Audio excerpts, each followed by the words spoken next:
চলছে বছরের ৭ ফেব্রুয়ারি থেকে শুরু হবে ২০২৬ টি-20 বিশ্বকাপ। এখন থেকেই ৪ ছক্কার এই আয়োজন ঘিরে পুরো ক্রিকেট বিশ্ব উত্তেজনায়, কারণ দলগুলোর প্রস্তুতি ও কৌশল ঠিক করার সময় প্রায় শেষের দিকে। প্রতিটি দলের আগাম ব্যস্ততা বিশ্বকাপের আকার ও সম্ভাব্য ফর্ম বোঝার ক্ষেত্রে অনেক গুরুত্বপূর্ণ। বিশেষ করে বাংলাদেশের ক্রিকেট ভক্তদের জন্য তা বেশ নজরকাড়া, কারণ বিশ্বকাপের আগে বাংলাদেশ তাদের ফ্র্যাঞ্চাইজি ভিত্তিক টি-20 লিগ বিপিএল এর মাধ্যমে খেলোয়াড়দের ছন্দ ধরে রাখার সুযোগ পাবে। ২৬ ডিসেম্বর থেকে শুরু হচ্ছে এই টুর্নামেন্ট, যা হবে লিটন দাসের দলের প্রস্তুতির অন্যতম বড় মঞ্চ।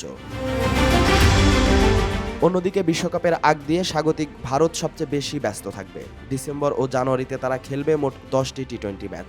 দক্ষিণ আফ্রিকার বিপক্ষে 5টি ম্যাচ ইতিমধ্যেই চলছে, আর জানুয়ারিতে নিউজিল্যান্ডের বিপক্ষে আরও 5টি। এই দুই সিরিজ ভারতের জন্য হবে বিশ্বকাপে প্রবেশের আগে দারুণ এক পরীক্ষা। এ সময়ে ঘরের মাঠে ব্যস্ত সময় কাটবে শ্রীলঙ্কারও। জানুয়ারিতে পাকিস্তান এবং ওই মাসেরই শেষ দিকে ইংল্যান্ডের বিপক্ষে 3 ম্যাচের টি-20 সিরিজ খেলবে লঙ্কানরা।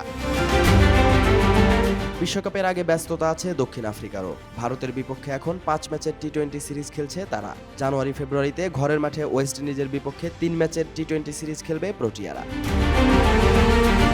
অন্যদিকে হতাশার ব্যাপার হচ্ছে আফগানিস্তান, অস্ট্রেলিয়া, আয়ারল্যান্ড ও জিম্বাবুয়ে বিশ্বকাপের আগে কোনো টি-20 ম্যাচ খেলার সুযোগ পাচ্ছে না। এদিক দিয়ে বাংলাদেশের জন্য সবচেয়ে বড় প্রস্তুতি আসছে বিপিএল এর মাধ্যমে। দলের সেরা ক্রিকেটাররা মাঠে নামবেন, তরুণ খেলোয়াড়রা নিজেদের ছন্দ তৈরি করবে এবং দলীয় কৌশল চূড়ান্ত হবে। এই টুর্নামেন্টটি হবে বাংলাদেশের শেষ সুযোগ বিশ্বকাপে শক্তিশালী ভূমিকায় যাওয়ার জন্য। তাই দেশের ক্রিকেট ভক্তদের নজর থাকবে বিপিএল এর প্রতি, কারণ সেখান থেকেই চূড়ান্ত হবে দলের সম্ভাব্য বিশ্বকাপ স্কোয়াড। বিশ্বকাপের আগে প্রতিটি দল তাদের প্রস্তুতি, ম্যাচের চাপ এবং খেলোয়াড়দের ফিটনেস বজায় রাখার দিকে মনোযোগ দিচ্ছে। বাংলাদেশ দলও বিপিএল এর মাধ্যমে নিজস্ব প্রস্তুতি নিশ্চিত করার সুযোগ পাচ্ছে, যেখানে আশা করা হচ্ছে অভিজ্ঞতা ও নতুন ছন্দ মিলে দলকে বিশ্বকাপে আত্মবিশ্বাসী করতে সাহায্য করবে।